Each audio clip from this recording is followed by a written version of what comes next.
ইয়াখনি পোলাও একটি ফার্সি পোলাও। এটি চিকেনের টুকরো সহযোগে বানানো হয়। কাশ্মীর ও উত্তরপ্রদেশে খুবই জনপ্রিয়। এর জন্য চাই লম্বা দানা বাসমতি রাইস।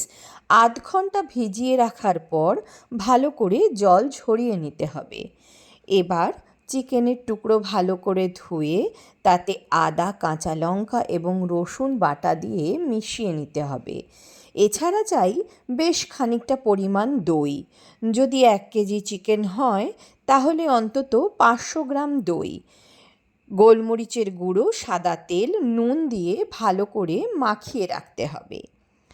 এবার গাজর টুকরো করে কেটে ভালো করে কড়ায় ভেজে নিতে হবে, সঙ্গে অল্প কিশমিশও ভেজে নিতে হবে।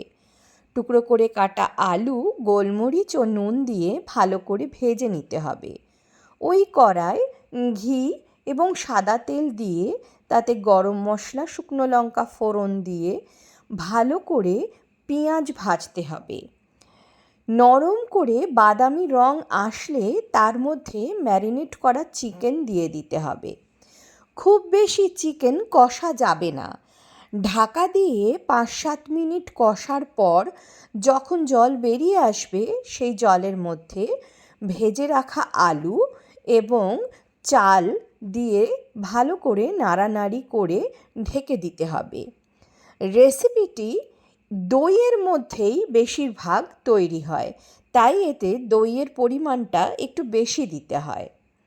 এবার ভালো করে চাল নাড়ানাড়ি করবার পর এর মধ্যে দিয়ে দিতে হবে গরম মশলা, গোলমরিচের গুঁড়ো, লেবুর রস এবং পরিমাণ মতো নুন। মাথায় রাখতে হবে আগে কিন্তু এর মধ্যে নুন দেওয়া হয়েছে।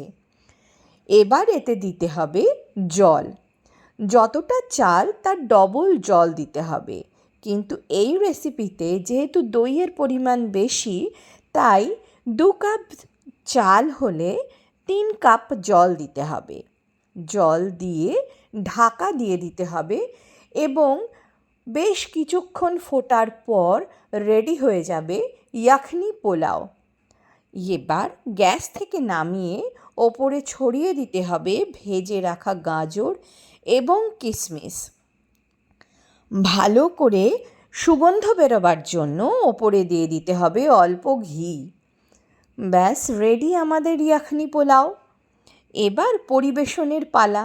পরিবেশন করতে হবে স্যালাড এবং রায়তার সাথে। খেতে কিন্তু লাজবাব লাগবে।